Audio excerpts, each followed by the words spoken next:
ശരി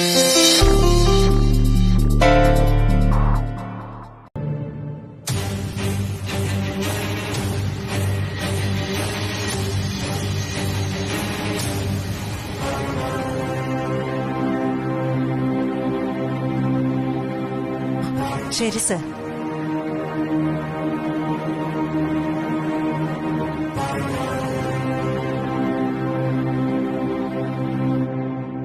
okay sir, okay.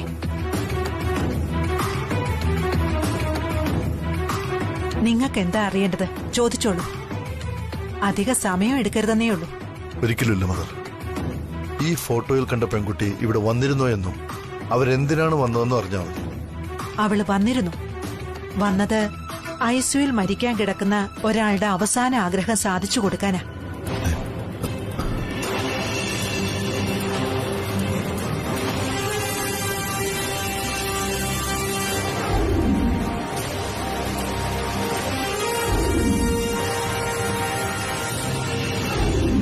ഏത് നിമിഷവും എന്ത് വേണോ സംഭവിക്കാവുന്നതാണ് അവസ്ഥ. അപ്പൊ അദ്ദേഹത്തിന്റെ ലാസ്റ്റ് വിഷായിട്ട് പറഞ്ഞതാ സ്വന്തം പാരന്റ്സിനെ കാണണമെന്ന്.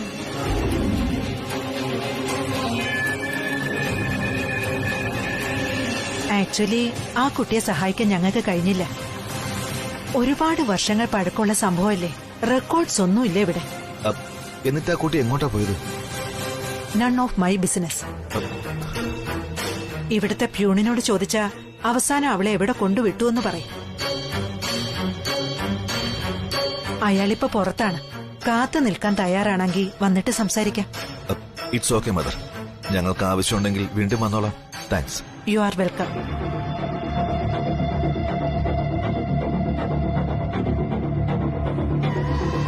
ഏതായാലും ഇത്രയൊക്കെ ആയ സ്ഥിതിക്ക് ഞാൻ ഇനി മറക്കുന്നില്ല മദർ. ആ ഫോട്ടോയിൽ കാണുന്ന കുട്ടി സഞ്ജയ്, അത് ഞാനാണ്.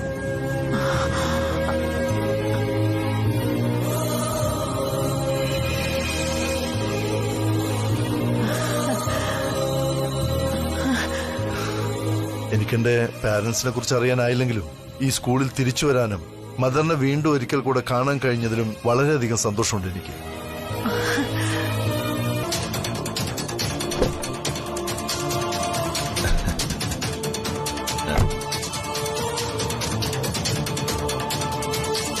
എന്തായി കാര്യങ്ങള്?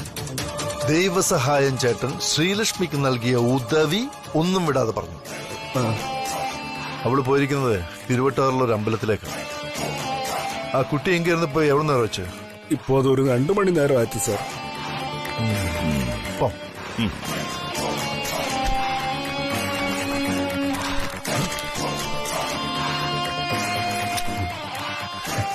ദൈവസഹായം. ഓക്കെ.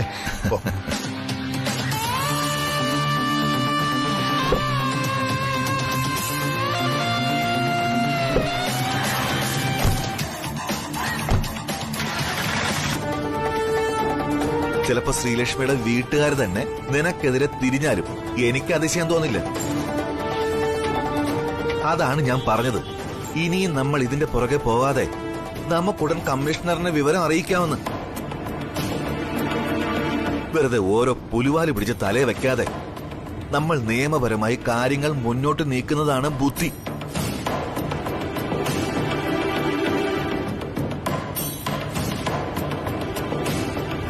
നീ ആരെയായി വിളിക്കുന്നത്? കമ്മീഷണറെയാണോ? അല്ല, ശ്രീലക്ഷ്മിയുടെ അച്ഛനെ.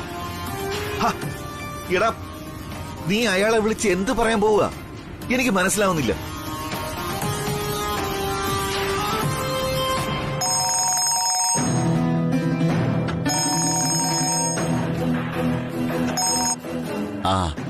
ഹലോ, നമസ്കാരം സാർ. ഞാനങ്ങോട്ട് വിളിക്കാതിരിക്കായിരുന്നു. മോള് ഫോൺ വിളിച്ചിട്ട് അവിടുന്ന് തിരിച്ചിട്ടുണ്ടെന്ന് പറഞ്ഞു. ബസ് ഇവിടെ ഞങ്ങളുടെ ജംഗ്ഷനിലെത്തുമ്പോ രാത്രി 9 മണിയാവും. എന്നോട് ബസ് സ്റ്റാൻഡിൽ കാത്തു നിൽക്കണമെന്നാ പറഞ്ഞത്. ശരി ശരി, ആയിക്കോട്ടെ. ശ്രീലക്ഷ്മി അങ്ങോട്ട് ഫോൺ ചെയ്തിരുന്നോ എന്നറിയാനാണ് ഞാൻ വിളിച്ചത്.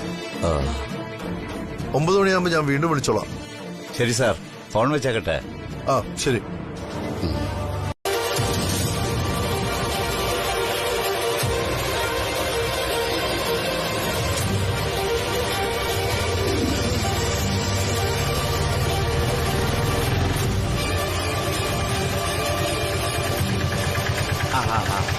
മോള്.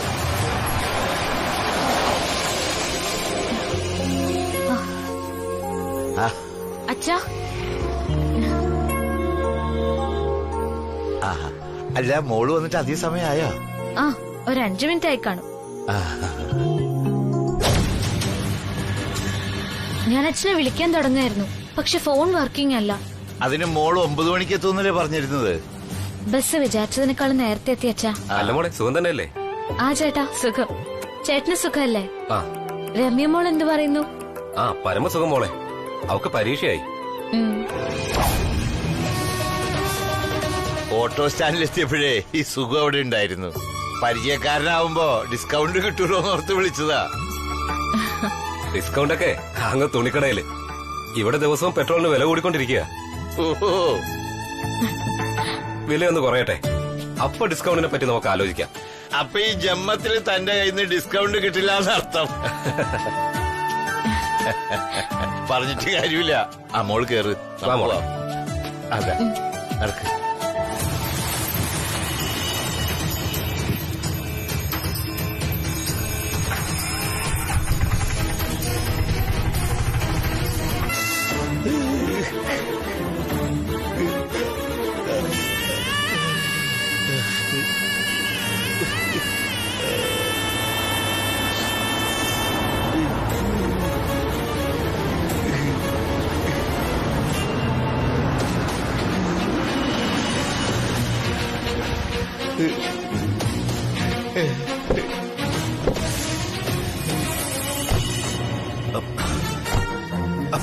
ചേട്ടാ, ചേട്ടാ, ശ്രീലക്ഷ്മി അച്ഛാ, എന്താ പറ്റിയത്?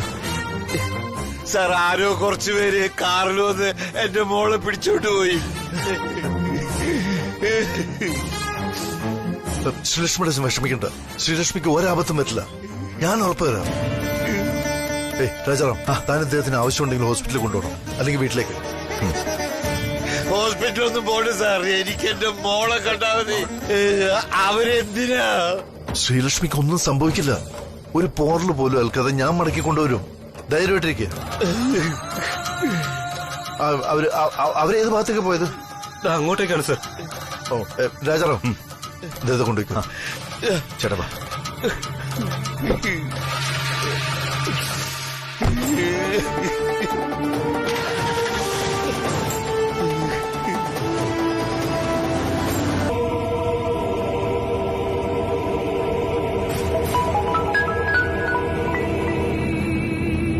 ഹലോ. ഹലോ, പറന്ന് വണ്ടി ഓടിക്കായിരിക്കും. ഞാൻ എന്തൊരു മണ്ടനാണെന്ന് ആലോചിച്ച് നോക്ക്. നീ ഈ വിവരം അറിഞ്ഞ സ്ഥിതിക്ക് ഹീറോയുടെ വാശിയോടെ വില്ലനായി എന്നെ അന്വേഷിച്ച് വരുന്ന കാര്യം മറന്ന ഞാൻ ഗുഡ് നൈറ്റ് പറഞ്ഞ് സംസാരം അവസാനിപ്പിച്ചത്. ഏതായാലും ഉടൻ തന്നെ എന്റെ ബുദ്ധി തെളിഞ്ഞു കിട്ടി. അതാ ഇപ്പോഴീ ഫോൺ ചെയ്തത്. ഹലോ, കേൾക്കുന്നുണ്ടോ നീ? അതോ ടെൻഷൻ അടിച്ച് സൈലന്റ് ആയി പോയതാണോ? സൈലന്റ് ആയി പോയതല്ല, വയലന്റ് ആയി വന്നുകൊണ്ടിരിക്കുക നിന്നെ കാണാൻ. അത് മനസ്സിലാക്കി തന്നെയാ ഞാനിപ്പോ സംസാരിക്കുന്നത്. പക്ഷേ നിന്റെ വയലൻസിന്റെ റൂട്ട് മാറിപ്പോയോന്നൊരു സംശയം. ഇപ്പൊ നീ ചീറിപ്പാഞ്ഞു പോകുന്നത് എങ്ങോട്ടാണെന്ന് എനിക്കറിയാം. പണ്ട് നിന്റെ ആ കൊച്ചിനെ ഐസിന്റെ മുകളിൽ കയറ്റി കെട്ടി നിർത്തിയ സ്ഥലത്ത്. എന്നാ അവിടെ പോയി വെറുതെ പെട്രോളും സമയവും പാഴാക്കി കളയണ്ട. ആ സ്ഥലം ഇപ്പൊ പൂട്ടിക്കിടക്കുക. ഒറ്റയ്ക്ക് പോയാൽ നീ പേടിച്ച് പണ്ടാരം ഉടങ്ങിപ്പോവും. ഞാൻ ശ്രീലക്ഷ്മിയെ കൊണ്ടുവന്നിരിക്കുന്നത് മറ്റൊരിടത്തേക്കാ.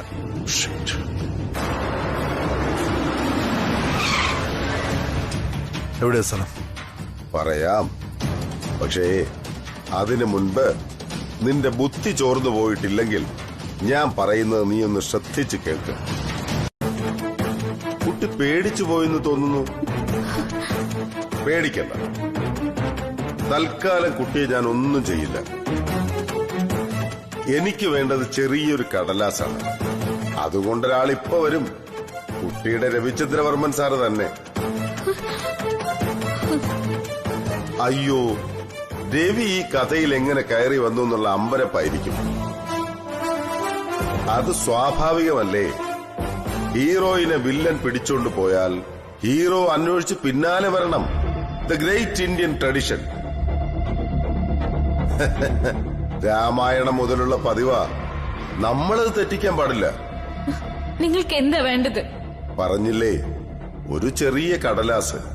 പിന്നെ പറ്റുമെങ്കിൽ രവിചന്ദ്രവർമ്മനിട്ട് ഞാനൊരു കൊട്ടു കൊടുക്കും. ആ, അത് നോക്കട്ടെ, സമയവും സന്ദർഭവും അനുസരിച്ച് വന്നാൽ. ഏതായാലും കുട്ടിയെ ഞാനൊന്നും ചെയ്യില്ല. എന്റെ ടാർഗറ്റ് രവിയാണ്, ശ്രീലക്ഷ്മി അല്ല. കാരണം അവൻ 20 വർഷങ്ങൾക്ക് മുൻപേ എന്നെ ചതിച്ചതാ. ഒരു പഴയ കഥ, കുട്ടിക്കതറിയില്ല.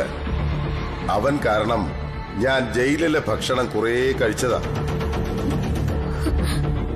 ഇനിയെങ്കിലും എനിക്ക് നഷ്ടപ്പെട്ടതെല്ലാം തിരികെ പിടിക്കണം. ജീവിക്കണം എനിക്ക്. അതെന്റെ വാശിയ. പക്ഷേ അവനാ ഒന്നിനും സമ്മതിക്കാതെ എതിര് നിൽക്കുന്നത്. കഴിഞ്ഞ പ്രാവശ്യം ഇവിടെയാ തോക്കു ചൂണ്ടി കാഞ്ചി വലിച്ചത്. ഞാനപ്പോ വീണുപോയി എന്നുള്ളത് സത്യം. അപ്പോ അവൻ കരുതിക്കാണും ഞാൻ തീർന്നെന്ന്. അങ്ങനെയൊന്നും തീർന്നു പോകില്ല എന്ന് അവനെ എനിക്ക് കാണിച്ചു കൊടുക്കണം. ഏതായാലും അന്ന് അവൻ വെടിവെച്ചത് കൊണ്ട് ഒരു ഗുണമുണ്ടായി. അവനോടുള്ള പക എനിക്ക് പിന്നെയും കൂടി. പിന്നെ ഇപ്പൊ കുട്ടിയെ ഇവിടെ കൊണ്ടുവന്നത് ഞാൻ പറഞ്ഞില്ലേ, ആ കടലാസിന് വേണ്ടിയിട്ടാ. കുട്ടി തന്നെ കണ്ടെത്തിയ ആ വെയർഹൌസ് പ്രോപ്പർട്ടിയുടെ ഒറിജിനൽ ഡോക്യുമെന്റ് എനിക്കത് വേണം. കുട്ടി എന്റെ കസ്റ്റഡിയിലുണ്ടെന്ന് ഞാൻ അവനോട് പറഞ്ഞിട്ടുണ്ട്. അവൻ കുട്ടിയുടെ വീട്ടിൽ പോയി മേശവലിപ്പിൽ നിന്ന് അതെടുത്തോണ്ട് വരും. കുട്ടി അവനെ വിവാഹം കഴിക്കാൻ സമ്മതമല്ലെന്ന് പറഞ്ഞാലും കുട്ടി അവന് വലിയ ജീവനാ. അതെനിക്ക് നന്നായിട്ടറിയാം. അതാണല്ലോ കുട്ടിയെ അന്വേഷിച്ച് അവൻ അലഞ്ഞു നടന്നത്.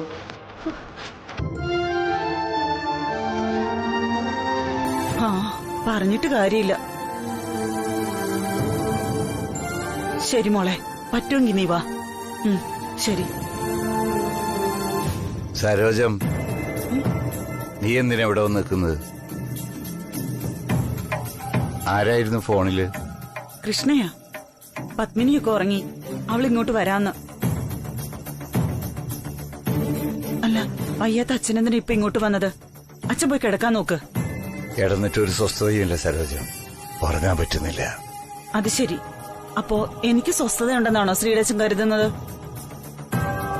മോൾക്ക് എന്തെങ്കിലും പറ്റൂന്നുള്ള ആദ്യം എന്റെ മനസ്സ് നിറയെ. സത്യം പറഞ്ഞ ഇവിടെ നമ്മൾ അറിയാത്ത എന്തൊക്കെയോ പ്രശ്നങ്ങളുണ്ട് ശ്രീടച്ച. രവിസാറ് പലതും തുറന്നു പറയാൻ മടിക്കുന്ന പോലെയാ എനിക്ക് തോന്നുന്നത്. നമുക്കൊന്ന് പോലീസ് സ്റ്റേഷനിൽ കൂടെ വിവരം അറിയിച്ചാലോ? മോളുടെ കാര്യത്തിൽ എനിക്ക് നല്ല പേടിയാവുന്നുണ്ട്. ഏയ്, നീ ഇങ്ങനെ ആവശ്യമില്ലാത്ത ഓരോന്ന് ആലോചിച്ചു കൂട്ടണ്ട. ആദ്യം നേരം വിളിക്കട്ടെ, പിന്നെ നമുക്ക് ആലോചിക്കാം. പേടിക്കാനൊന്നുമില്ലെന്നും മോൾക്കൊന്നും സംഭവിക്കില്ലെന്നല്ലേ രവി സാറ് പറഞ്ഞിട്ട് പോയത്. സാറെങ്ങനെ വെറും വാക്ക് പറഞ്ഞിട്ട് പോവോ? ഇല്ല. ഇതൊക്കെ ഓരോരോ ബിസിനസ് കളികളാ. സാറ് വലിയ ബിസിനസ്സുകാരനല്ലേ, മോളവിടുത്തെ പ്രധാന സ്റ്റാഫ്. സാറിന്റെ ബിസിനസ് തകർക്കാൻ നമ്മുടെ മോളെ കരുവാക്കുന്നു. അതാണിപ്പോൾ ഇവിടെ സംഭവിച്ചുകൊണ്ടിരിക്കുന്നത്. അതാണ് സാറ് വന്ന് ആ ഡോക്യുമെന്റ് വാങ്ങിച്ചോണ്ട് പോയത്. ശരിയാ, നമ്മുടെ മോൾ ഒരു തെറ്റും ചെയ്തിട്ടുണ്ടാവില്ല. അതുകൊണ്ട് നമ്മുടെ മോൾക്ക് ഒന്നും സംഭവിക്കില്ലെന്ന് ഉറപ്പാ. എന്റെ കരിക്കൊത്തിയമ്മേ, ആറ്റുകാലമ്മേ, കാത്തുരക്ഷിക്കണേ.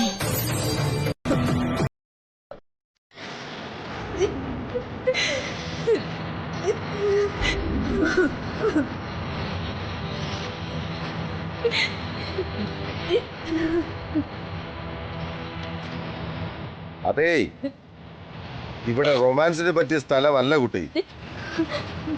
അതൊക്കെ അങ്ങ് പാർക്കിലോ ബീച്ചിലോ പോയിട്ട് മതി. ഈ സ്ഥലം അത്ര ശരിയല്ല. അതുകൊണ്ടാ. നീ ഒരു കാര്യം ചെയ്യും, തൽക്കാലം ഈ ചേട്ടൻ ഈ വാനിൽ നിന്നെ വീട്ടിൽ കൊണ്ടാക്കും.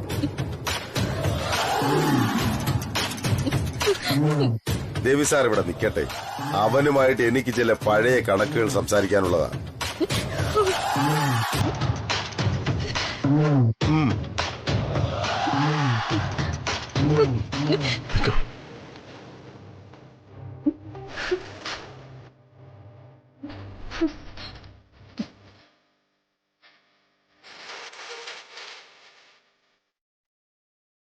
അതെ, നിന്നോടുള്ള കണക്ക് തീർക്കും മുൻപ് ആദ്യം ചെയ്യേണ്ടത് ഒരു ദഹനക്രിയയാണ്.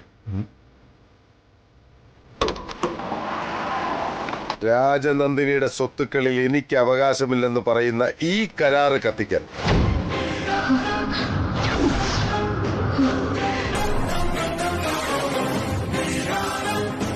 അത് നടന്നാലേ എനിക്ക് അവകാശമുണ്ടെന്ന് ഞാൻ ഉണ്ടാക്കി വെച്ച കരാറിന് സാധുതയുള്ളൂ.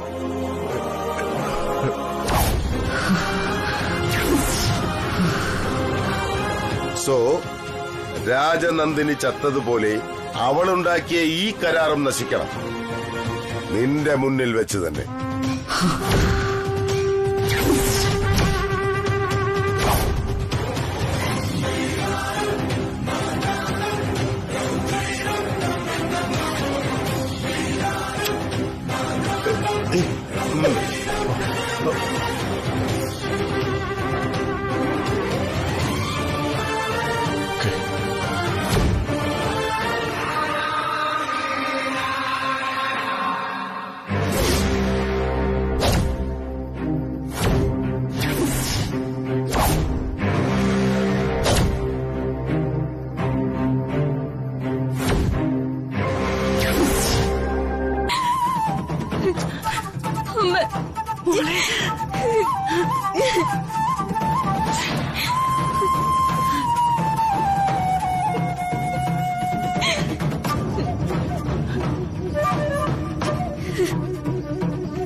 മോക്ക് കുഴപ്പമൊന്നും പറ്റിയില്ലല്ലോ?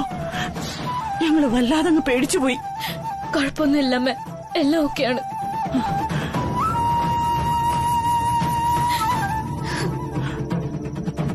ആരാ സാറേ എന്റെ മോളെ പിടിച്ചോണ്ട് പോയത്? എന്തായിരുന്നു അവരുടെ ആവശ്യം? സരോജ മാം, അത് ചില ഒഫീഷ്യൽ പ്രശ്നങ്ങളാണ്. ഈ വിഷയത്തിൽ ശ്രീലക്ഷ്മി പൂർണ്ണമായിട്ടും നിരപരാധിയാണ്.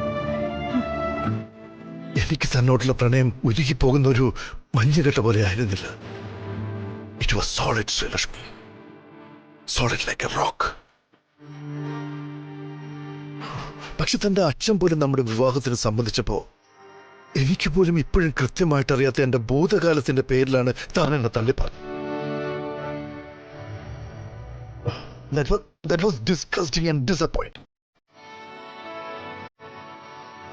എന്നിൽ അതേൽപ്പിച്ച ആഘാതം ഒരിക്കലും തനിക്ക് മനസ്സിലായില്ല, ഒരിക്കലും.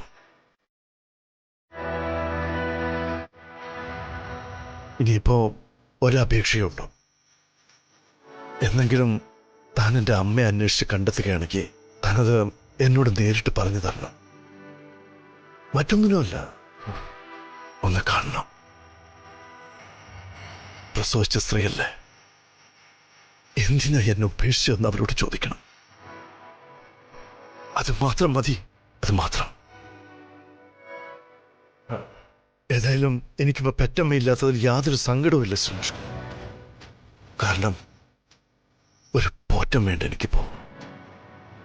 എന്നോട് ഒരുപാട് കരുതൽ കാണിക്കുന്ന ഒരു കുറവുമില്ലാത്തൊരമ്മ. ആ സ്ത്രീ മാത്രം മതി എനിക്കിനി എന്റെ ജീവിതത്തിൽ. ആ സ്ത്രീ മാത്രം. ഇനി സ്വന്തം ജീവിതത്തിൽ അമ്മ എന്ന സ്ത്രീ മാത്രം മതിയെന്നൊക്കെ 5 ഡയലോഗ് അടിച്ചിട്ടാ ഇവിടുന്ന് പോയത്. അങ്ങനെ പറഞ്ഞോ? പറഞ്ഞു. അറിഞ്ഞോ അറിയാതെയോ എന്റെ ചില പ്രവൃത്തികൾ വല്ലാതെ ആഴത്തിൽ മുറിവുണ്ടാക്കിയിട്ടുണ്ട്. അതുണങ്ങാൻ ഒരുപാട് സമയമെടുക്കുമെന്ന് തോന്നുന്നു. അതൊരിക്കലും ഉണങ്ങിയില്ലെങ്കിലോ? കൃഷ്ണ. അതെ ശ്രീ, എനിക്കെന്തോ അങ്ങനെ വല്ലാത്തൊരു ആശങ്ക തോന്നിയിപ്പോ. എത്ര കടുത്ത കരിങ്കല്ലാണെങ്കിലും കൂടം കൊണ്ട് അടിച്ചെടുത്ത് തന്നെ വീണ്ടും അടിച്ചാ അത് പിളർന്നു പോവും. അതുപോലെ കുറച്ചു നാളുകളായി നീ രവിവർമ്മൻ സാറിന് വേദന മാത്രമേ കൊടുത്തിട്ടുള്ളൂ. ഇപ്പോഴീ ഭൂതകാലം തേടിയുള്ള നിന്റെ ഈ അധിക പ്രസംഗ യാത്ര കൂടിയായപ്പോ ശവപ്പെട്ടിയിലെ അവസാനത്തെ ആണിയും നീ തന്നെ അടിച്ചെന്ന് പറയാം. അതുകൊണ്ട് ഇനിയെങ്കിലും നീ നിന്റെ ആറ്റിറ്റ്യൂഡ് മാറ്റണം. മാറ്റിയില്ലെങ്കിൽ നിന്റെ ജീവിതം തന്നെ കൈവിട്ടു പോയെന്നിരിക്കും. എങ്ങനെ വേണമെന്ന് നീ തന്നെ തീരുമാനിക്ക.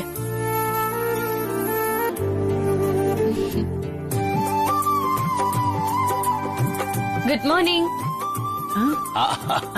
മോളെത്തിയില്ലോ. ആ ഗുഡ് മോർണിംഗ് മോളെ. അമ്പലത്തിൽ വലിയ തിരക്കൊന്നുമില്ലായിരുന്നല്ലോ, നന്നായിട്ട് തൊഴാൻ പറ്റിയ? പറ്റിയച്ചാ, അർച്ചനയും ചെയ്തിട്ടുണ്ട്. പ്രസാദം.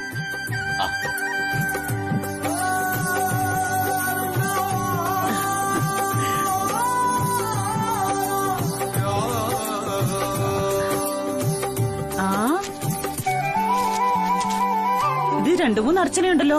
നമ്മുടെ 3 ആളുടെ പേരിൽ അർച്ചന നടത്തിയോ നീ? നടത്തി. ഒന്ന് അച്ഛന്, ഒന്ന് അമ്മയ്ക്ക്, പിന്നൊന്ന് മോൾക്ക് തന്നെ. അതല്ലാതെ ആരായി വീട്ടിലുള്ളത്? അല്ലച്ചാ, 3ാമത്തെ അർച്ചന ചെയ്തത് രവി സാറിന് വേണ്ടിട്ടാ.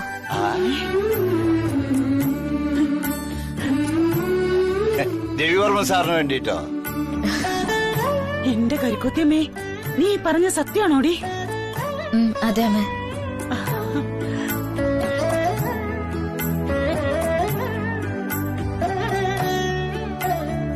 എനിക്ക് 2ആളോടും ഒരു കാര്യം പറയാനുണ്ടായിരുന്നു.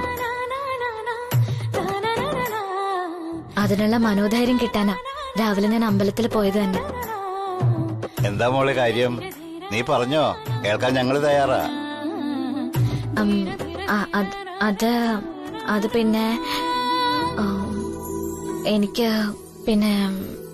എനിക്ക് രവി സാറിനെ വിവാഹം കഴിക്കാൻ സമ്മതമാണ് അച്ഛാ.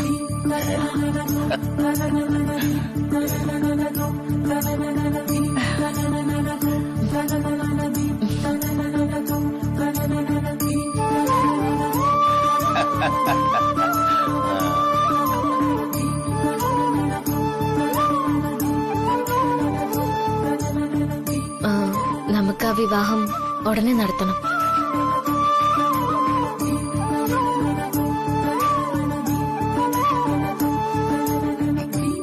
സത്യമാണോ മോളെ? സത്യമാണോ നീ പറയുന്നത്? എന്റെ കൈക്കുത്തിയമ്മേ, ഞാൻ എന്തായി കേൾക്കുന്നത്? വിശ്വസിക്കാൻ പറ്റുന്നില്ലല്ലോ. എന്നാ 2ആൾക്കും എന്നെ വിശ്വസിക്കാം.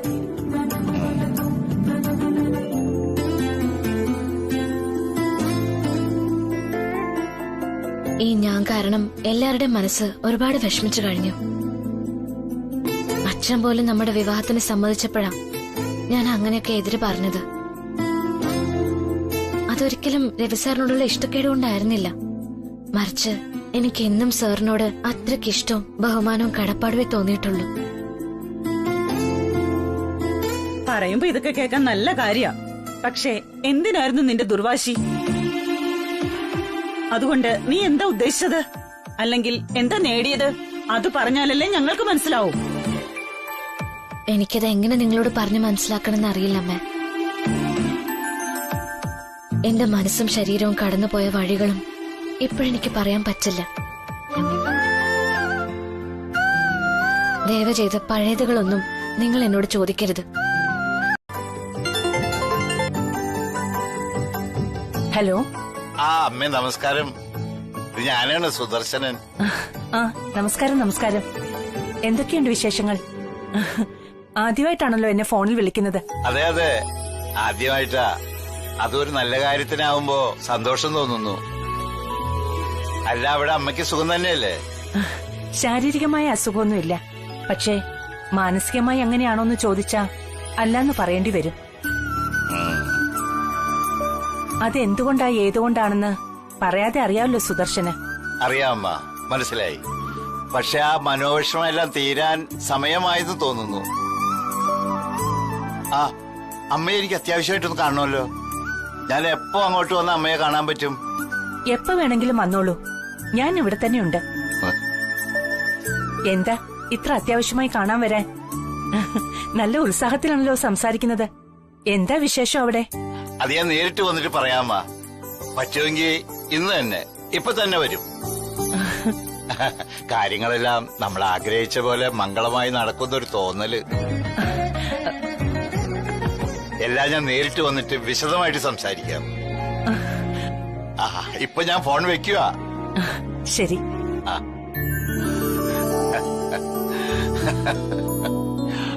സരോജം, ശ്രീലക്ഷ്മിയുടെ അച്ഛന്റെ സംസാരത്തിൽ നല്ല ഉത്സാഹം. ഇങ്ങോട്ട് വരുന്നു പറഞ്ഞു. രവി എവിടെ? രാവിലെ പുറത്തുപോയി. ഒന്നും പറഞ്ഞില്ല എന്നോട്. കാർ എടുക്കാതെ ടാക്സി പിടിച്ചാ പോയത്. അതെന്താണെന്ന് മനസ്സിലായില്ല. ടാക്സി പിടിച്ചോ?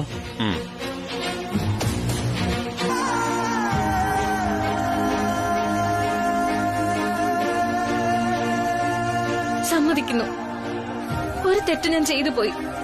എല്ലാവരും ഒരുമിച്ച് ആവശ്യപ്പെട്ടിട്ടും വിവാഹത്തിന് സമ്മതിച്ചില്ല എന്ന വലിയ തെറ്റ്. ജീവിതം കൊണ്ട് മാത്രമേ എനിക്ക് ആ തെറ്റ് തിരുത്താൻ കഴിയൂ. ആ ജീവിതം സാറിനുള്ളതാ. സാറാ എന്നെ കുപ്പത്തൊട്ടിയിൽ നിന്നും കൈപിടിച്ചുയർത്തിയത്. നീരേറ്റ കോളനിയിലെ നരച്ചു നരകിച്ച ജീവിതത്തിൽ നിന്നും നിറമുള്ള മറ്റൊരു സ്വപ്നലോകം സാറാ എനിക്ക് കാണിച്ചെന്ന് ക്ഷണിച്ചത്. എന്നിട്ട് ഞാനത് തട്ടിക്കളഞ്ഞത് എന്റെ അവിവേകം, അറിവില്ലായ്മ. ഇപ്പൊ ഞാനതിന് ക്ഷമ ചോദിക്കുന്നു. സാറ് ക്ഷമിക്കണം. മാപ്പ്.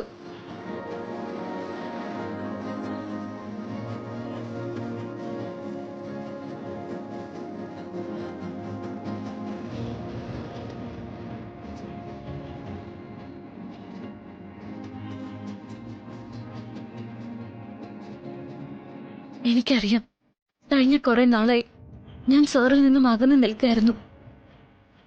വാക്കുകൊണ്ടും പ്രവൃത്തി കൊണ്ടും വേദനിപ്പിക്കായിരുന്നു. അതെനിയും സഹിക്കാനാവാതെയാ സാറേ പോകുന്നത്. സഹനത്തിനും അപ്പുറമുള്ള ഒരു യാത്ര. അത് മനസ്സിലാക്കിയ ഇപ്പോഴീ കള്ളം പറഞ്ഞതും ഞാൻ ഓടിയെത്തിയതും മാപ്പ് ചോദിച്ചതും. അത് കഴിഞ്ഞു. ഇപ്പൊ ഇനി എന്റെ മനസ്സ് ശൂന്യമാണ്. അതിന് എന്നും അങ്ങനെ തന്നെ ആയിരിക്കുകയും ചെയ്യും. സാറിന് പോവാം. എന്നെങ്കിലും തിരിച്ചു വരുമ്പോ ശ്രീലക്ഷ്മിയെ അന്വേഷിക്കരുതെന്ന് മാത്രം. കാരണം അപ്പോഴവൾ ഈ ലോകത്തുണ്ടായിരിക്കില്ല.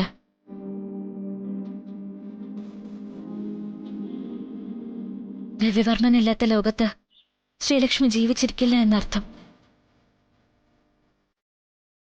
Thank you sir. Thank you very much.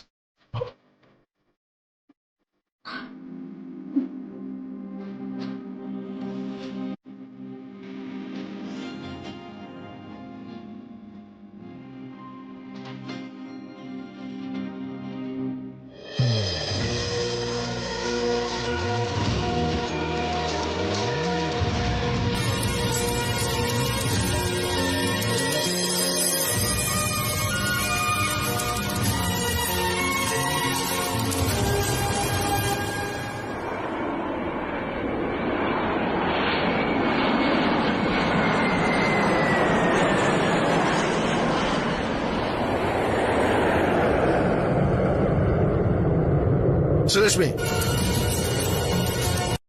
ഇരിക്കെ. ബാലമ്മ, യമുനോട് കുടിക്കാൻ കൊണ്ടുവരാൻ പറ. എന്താ വേണ്ടത്? ചായയോ കോഫിയോ? അയ്യോ, ഒന്നും വേണ്ട അമ്മേ. ഞാനിപ്പൊ ഒന്ന് പോകും. പോകുന്നതൊക്കെ നമുക്ക് ആലോചിക്കാം. ആദ്യമായിട്ട് വീട്ടിൽ വന്നതല്ലേ, ഒന്നും കുടിക്കാതെ മടങ്ങി പോകാൻ പറ്റില്ല. സുദർശൻ ഇരിക്കെ. ബാലമ്മ. ആ സുകന്യ, അമ്മേ, രഘുവിനോടും രേഖയോടൊന്ന് വരാൻ പറയൂ. ശരി.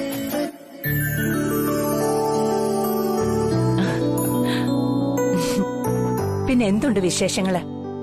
സരോജത്തിന് സുഖം തന്നെയല്ലേ? സുഖായിരിക്കുന്നു അമ്മേ. സുദർശൻ ആദ്യമായിട്ടാണല്ലോ ഇവിടെ ഈ വീട്ടിലേക്ക് വരുന്നത്. അതെ. വീട് കണ്ടുപിടിക്കാൻ ബുദ്ധിമുട്ടൊന്നും ഉണ്ടായില്ലല്ലോ അല്ലേ? ഏയ് ഇല്ല. രവിവർമ്മൻ സാറിന്റെ പേര് പറഞ്ഞപ്പോ തന്നെ ആൾക്കാര് കാണിച്ചു തന്നു.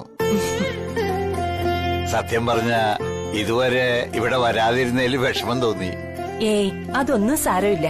സുദർശന് എപ്പോ വേണമെങ്കിലും വരാലോ. അല്ല, എന്തോ സന്തോഷ വാർത്ത പറയാനുണ്ടെന്ന് ഫോണിലൂടെ പറഞ്ഞിരുന്നല്ലോ. അത് പിന്നെ എങ്ങനെ പറയണോന്ന് വെച്ചാ,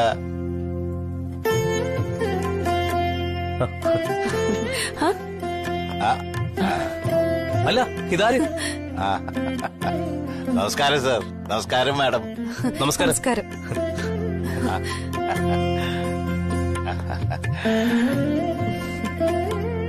രവിവർമ്മൻ സാറും കൂടി ഇവിടെ കാണുമെന്നാ വിചാരിച്ചത്. അപ്പോഴാ വെളിയിൽ നിന്ന് ആള് പറഞ്ഞത് സാറ് പുറത്തു പോയിന്ന്. സാരമില്ല, നിങ്ങൾ എല്ലാവരും ഇവിടെ ഉണ്ടല്ലോ. ഇനി ഞാൻ വന്ന കാര്യം സന്തോഷത്തോടുകൂടി പറയാം. ഞങ്ങളുടെ ശ്രീമോള് രവി സാറുമായുള്ള വിവാഹത്തിന് സമ്മതിച്ചു.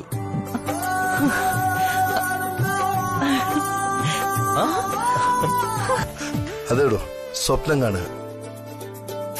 നമ്മൾ ആഗ്രഹിച്ച, നമ്മൾ കാത്തിരുന്ന ആ സ്വപ്നം ഒടുവിൽ യാഥാർത്ഥ്യമാകാൻ പോവല്ലേ. പിന്നെ എങ്ങനെയാ സ്വപ്നം കാണാതിരിക്കുക? താൻ തന്നെ പറയും. ഇത് കേട്ടാ സാറിന് കവിത എഴുതാൻ ഉദ്ദേശമുണ്ടെന്ന് തോന്നുമല്ലോ. കവിതയല്ല, ഒരു മഹാകാവ്യം തന്നെ എഴുതിയാലോ എന്ന് ഞാൻ ആലോചിക്കുക. എന്നാ മഹാകവി ഫോൺ കട്ട് ചെയ്തോളൂ, എന്നിട്ടൊരു പേപ്പറും പേനയും എടുത്തോളൂ. എനിക്ക് അല്പം പണിയുണ്ട് ഇവിടെ. Sreelakshmi, I love you. ആഹാ, ഇതാണോ മഹാകാവ്യത്തിലെ ആദ്യത്തെ വരി? ആദ്യത്തത് മാത്രമല്ല, രണ്ടാമത്തതും മൂന്നാമത്തതും എല്ലാം ഇത് തന്നെയാ. നന്നായി. മുഴുവനും ഒരേ വരി എഴുതി വെച്ചാലേ അതിന് മഹാകാവ്യം എന്നല്ല, മുഴുവട്ടെന്നാ പറയാറ്. സൂക്ഷിക്കണം.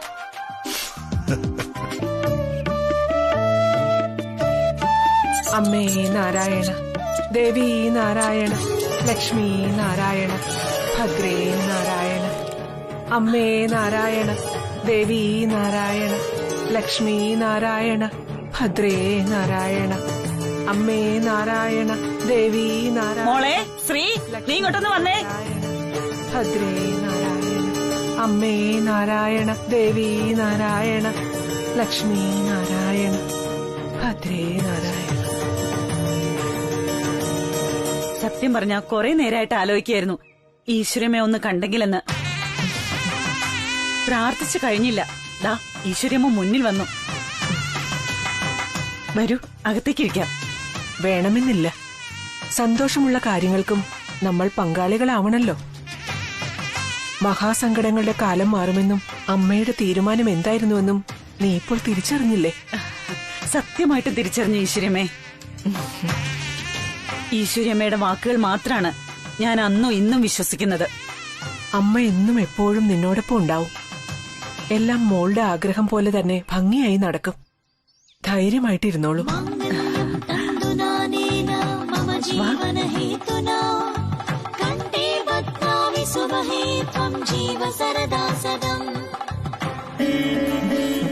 ഈ നേരത്തെ ഈശ്വരമ്മയും കൂടെ വന്നപ്പോ മനസ്സിന് വല്ലാത്ത സന്തോഷം.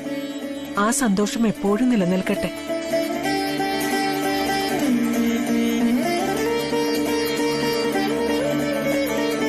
അമ്മേ നാരായണ, ദേവി നാരായണ, ലക്ഷ്മി നാരായണ, ഭദ്രേ നാരായണ. എന്തുണ്ട് വിശേഷങ്ങൾ? നല്ല വിശേഷങ്ങൾ. അടിപൊളിയല്ലേ? അല്ല, മാഡത്തിന്റെ ഫോൺ എന്താ സ്വിച്ച് ഓഫ് ആണെന്ന് പറയുന്നു? ഏയ് ഇല്ലല്ലോ. ഓ മൈ ഗോഡ്, ഇത് ചാർജ് തീർന്ന് ഓഫായി പോയെന്ന് തോന്നുന്നു. അല്ല, എന്തുപറ്റി ചോദിക്കാൻ? ഗായത്രി ദേവിയമ്മ മാഡത്തെ വിളിച്ചിരുന്നു. രവി സാറിന്റെ അമ്മ മാഡത്തെ കിട്ടാത്തത് കൊണ്ട് എന്നോടൊരു മെസ്സേജ് പാസ് ചെയ്യാൻ പറഞ്ഞിരിക്കുക. എന്ത് മെസ്സേജ്? മാഡം അത്യാവശ്യമായി ആ വീട് വരെ ഒന്ന് ചെല്ലണോന്ന് പറഞ്ഞു. എന്തുപറ്റി? എന്താ കാര്യമെന്ന് പറഞ്ഞു സാറിനോട്? കൃത്യമായി പറഞ്ഞില്ല, എന്നാലും പെട്ടെന്ന് ചില സംഭവ വികാസങ്ങളൊക്കെ ഉണ്ടായതുകൊണ്ടാണെന്ന എന്റെ ഒരു വിചാരം. എന്ത് സംഭവ വികാസങ്ങൾ? പറയാം. നമ്മുടെ ശ്രീലക്ഷ്മി മാഡം സ്വന്തം വിവാഹത്തിന് സമ്മതിച്ചു. ആരുമായിട്ടുള്ള വിവാഹത്തിന്? ആ സച്ചി വീണ്ടും തിരിച്ചു വന്നോ? ഏയ്, സച്ചിയല്ല, വരൻ നമ്മുടെ ബോസാ. സാക്ഷാൽ രവിവർമ്മൻ സാറ് തന്നെ. വാട്ട്? ആണോ?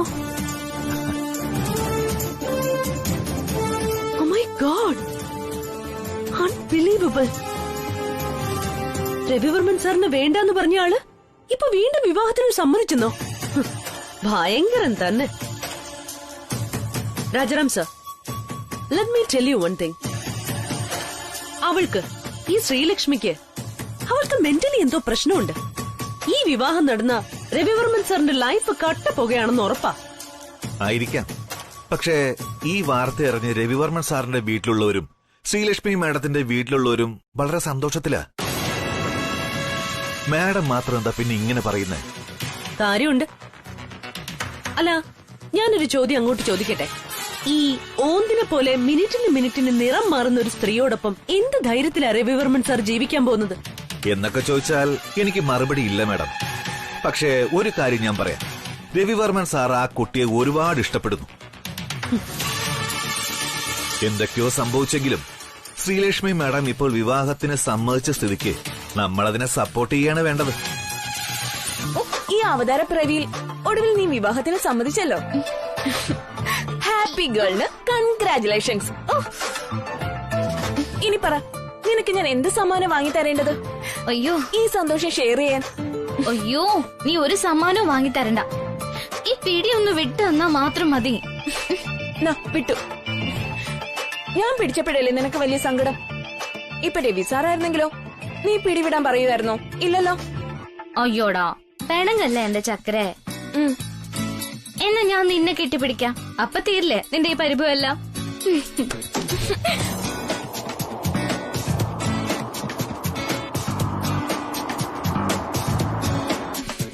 ഓ, മനസ്സിലായി. ഇത് ട്രെയിനിങ് ആയിരിക്കും. ഇനി അവിടെ ചെന്നിട്ട് രവി സാറിനോട് ഇങ്ങനെയൊക്കെ ചെയ്യേണ്ടതല്ലേ? അവളുടെ ഒരു കെട്ടിപ്പിടുത്തം.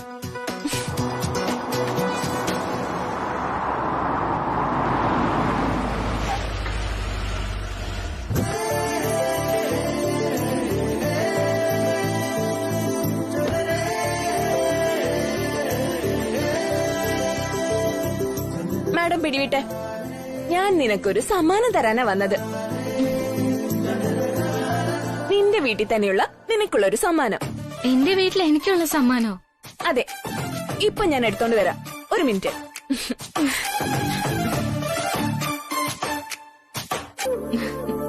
താൻ ധൈര്യമായിട്ടിരുന്നു. പണ്ട് കുറച്ചുനാള് ഇതായിരുന്നില്ല എന്റെ പണി. ചെലപ്പോ ആയിരിക്കും. പണ്ട് ജീവിക്കാൻ വേണ്ടി എന്തൊക്കെയോ ജോലികൾ ചെയ്തിട്ടുണ്ടെന്നല്ലേ പറഞ്ഞത്? നാട്ടിലെ പെണ്ണുങ്ങളുടെ കയ്യില് മൈലാഞ്ചിടാൻ നടന്നിട്ടില്ലെന്ന് ആര് കണ്ടു? അടി. ഒരു പാട്ടായി പാടിയാൽ തീരുന്നതാണോ പ്രണയം? പല വാക്കാൽ വർണ്ണിക്കാൻ കഴിയുന്നതാണോ പ്രണയം? ഇനിയൊരു നോവലായി ഞാൻ തുടരെ കുറിച്ചാലും ഒരു കോടി ജന്മങ്ങൾ തുണയായി വാണാലും പകരാൻ കഴിയുന്നതാണോ എൻ മനസ്സിൽ നിറയുന്ന മധുരം? നിന്നോടെനിക്കുള്ള സ്നേഹം. നീ പിടിച്ചേ മോളെ. ഈ രവി സാറിന്റെ ജാതകം ദൈവത്തിന്റെ മുമ്പിൽ വെച്ചേക്ക്. ശരി അച്ഛാ.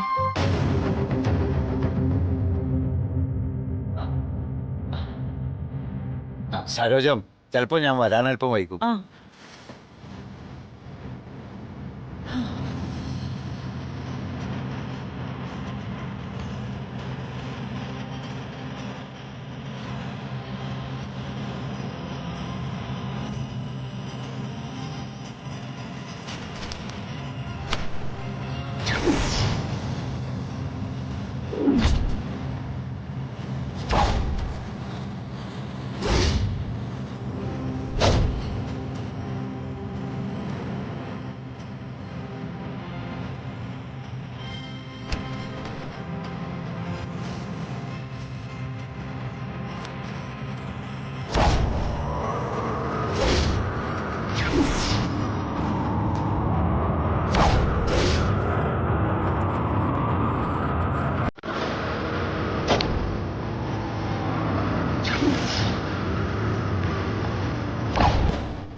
ഇത് രാജനന്ദിനിയുടെ ജാതകമാണല്ലോ.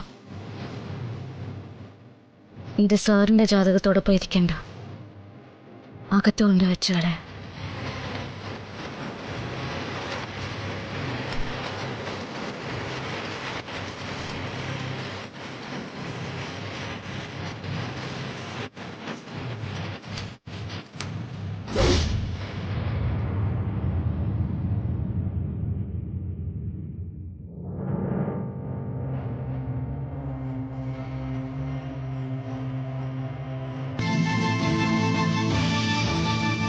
ഞാനും ഇത് കേട്ട് ഞെട്ടിയിരിക്കുക ഗായത്രിയമ്മേ. ജനന വർഷം ഒഴികെ ജനന സമയവും നക്ഷത്രം പോലും ഒന്നു തന്നെയാണെന്നാ തിരുമേനി പറയുന്നത്. തീർച്ചയായും രാജനന്ദിനി കുഞ്ഞിന്റെ ജാതകം പണ്ട് ഞാൻ നോക്കിയിട്ടുള്ളതാണല്ലോ.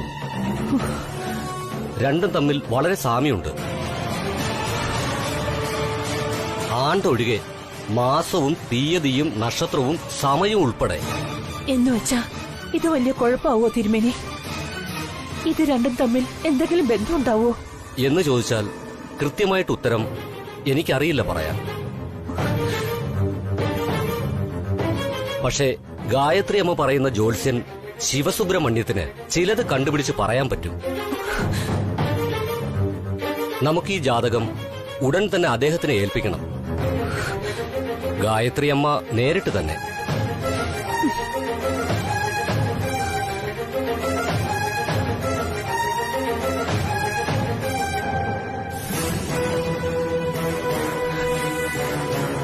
ഇതെല്ലാം കേട്ടിട്ട് ഉള്ളിൽ ചെറിയൊരു ഭയം തോന്നുന്നുണ്ടല്ലോ തിരുമേനി. വന്നു കയറിയ സന്തോഷം ഒന്നാകെ അസ്തമിക്കുമെന്നൊരു ഭയം. പേടിക്കേണ്ട ഗായത്രി അമ്മേ, ലോകത്തുള്ള എല്ലാ പ്രശ്നങ്ങൾക്കും പ്രതിവിധികളും കാണുമെന്ന് തീർച്ചയല്ലേ? നമ്മളെല്ലാം മുൻകൂട്ടി മനസ്സിലാക്കിയാൽ പരിഹാരം ചെയ്യാവുന്നതേയുള്ളൂ. അതെ, അങ്ങനെയാണെങ്കിൽ ഉടനെ തന്നെ ജോത്സ്യനെ ഒന്ന് പോയി കണ്ട് ജാതകം കാണിക്കാം. ബാലമ്മ, ശ്രീലക്ഷ്മിയുടെ ജാതകത്തിനൊപ്പം രാജനന്ദിനിയുടെയും രവിയുടെയും ജാതകത്തിന്റെ കോപ്പി കൂടി എടുത്തു വെക്കൂ. എല്ലാം ഒരുമിച്ച് തന്നെ കാണിച്ചു കളയാൻ നമുക്ക്. അതവിടെ ശ്രീലക്ഷ്മിയുടെ ജാതകം മാത്രമേ കാണുന്നുള്ളൂ ഗായത്രിയമ്മേ. ഞാൻ ഇന്നലെ രാജനന്ദിനി കുഞ്ഞിന്റെ ജാതകവും രവിക്കുഞ്ഞിന്റെ ജാതകവും ഒരു കവറിലെടുത്തു വെച്ചിരുന്നു. ഗായത്രിയമ്മ ശ്രീലക്ഷ്മിയുടെ വീട്ടിലേക്ക് രവിക്കുഞ്ഞിന്റെ ജാതകം കൊടുത്തുവിട്ട കൂട്ടത്തിൽ അതും കൂടി ആയിപ്പോയോന്നാ എന്റെ ഒരു സംശയം. എന്റെ ഈശ്വര, വർഷം ഒഴികെ രണ്ട് ജാതകത്തിലെയും വിവരങ്ങൾ ഒന്നാണെന്ന് പറയുന്നു. അങ്ങനെയാണെങ്കിൽ ജാതകത്തിനൊപ്പം രാജനന്ദിനിയും ആ വീട്ടിലേക്ക് പോയതായിരിക്കുമോ ശ്രീലക്ഷ്മിയെ കാണാൻ?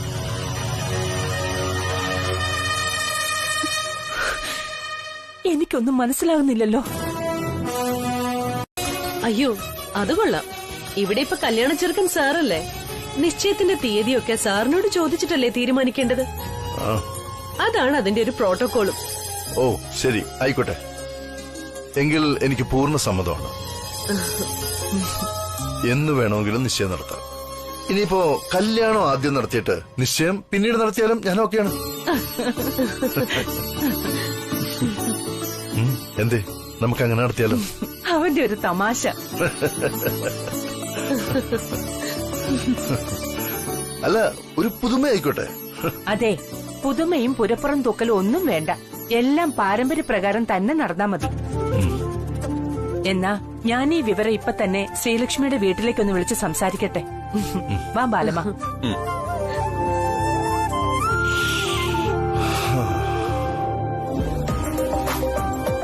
Excuse me. സാറിങ്ങനെ കോമഡിയൊക്കെ പറയുമെന്ന് ഞാൻ കരുതിയതേയില്ല. I think you are in a mood of excitement. അങ്ങനെ തോന്നിയല്ലേ? തോന്നി. വല്ലപ്പോഴും എനിക്കും വേണ്ടോ ഒരു എക്സൈറ്റ്മെന്റ് ഒക്കെ. രവിചന്ദ്രവർമ്മൻ ഒരു മനുഷ്യനാണ്. സോഫ്റ്റ് ഫീലിംഗ്സ് ഒക്കെ എനിക്കുണ്ട്. എന്നിൽ ഞാൻ പോലും അത് തിരിച്ചറിയുന്നത് ശ്രീലക്ഷ്മിയെ കണ്ടതിന് ശേഷമാണ്. Anyway, all is well. എനിക്കും തനിക്കും ശ്രീലക്ഷ്മിക്കും എല്ലാം. അപ്പൊ കാര്യങ്ങൾ നടക്കട്ടെ. ഇവിടെ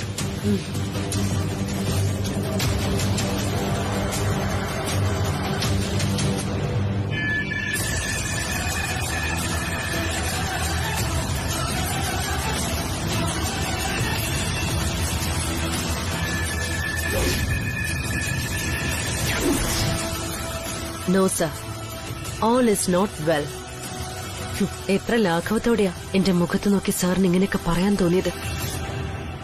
10 വർഷം ഞാൻ മനസ്സിൽ പൂജിച്ച് കൂടെ നടന്നിട്ടും ഒരു തരി പോലും സാറിന് എന്നെ മനസ്സിലാക്കാൻ കഴിഞ്ഞില്ല. അപ്പോഴൊന്നും ഒരു എക്സൈറ്റ്മെന്റും സോഫ്റ്റ് ഫീലിംഗ്സും സാറിന് വന്നില്ല. ശ്രീലക്ഷ്മിയെ കാണുമ്പോ മാത്രമാണ് അതുണ്ടാവുന്നത് അല്ലേ?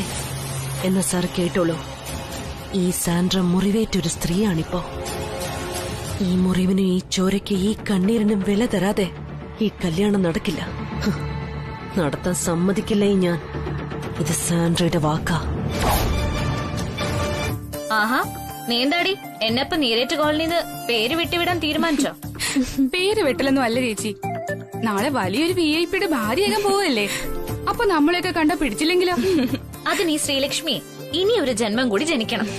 എനിക്ക് ഇവിടെ ഉള്ളവർ കഴിഞ്ഞിട്ടേ ഉള്ളൂ, വേറെ ആരും. വെറുതെ പുളു കഴിക്കല്ലേ, കണ്ടറിയാം നമുക്ക്.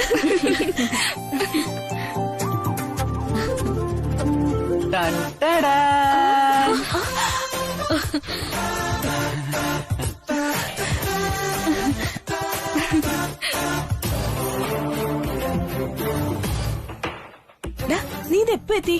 ഞാൻ രാവിലത്തെ ഫ്ലൈറ്റിന്. സോറി, ബസ്സിന് വന്നു.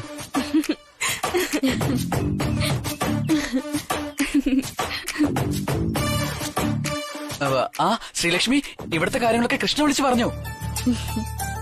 പിന്നെ നാട്ടിൽ നിന്നിട്ട് നിൽപ്പ് ഉറക്കുന്നില്ല. ഞാൻ അപ്പോഴേ പുറപ്പെട്ടതാ. All the best Sreelakshmi. Advance wishes for a happy married life. Thank you Deepu. ഏതായാലും നീ ഇന്ന് തന്നെ ധൃതി പിടിച്ച് ഇങ്ങെത്തുമെന്ന് ഞാൻ കരുതിയില്ല. വന്നത് നന്നായി. സുദർശൻ അങ്കിളിനും സരോജ ആന്റിക്കും ഒരു കൈസഹായം ആയല്ലോ. ഒരു കൈയല്ല, എന്റെ 2 കൈ കൊണ്ട് സഹായിക്കാൻ റെഡിയായിട്ട് ഞാൻ വന്നിരിക്കുന്നത്. ഈ കല്യാണത്തിന് നീരേറ്റ് കോളനിയിലെ യുവജനങ്ങൾ കട്ടയ്ക്ക് കൂടെ നിൽക്കും.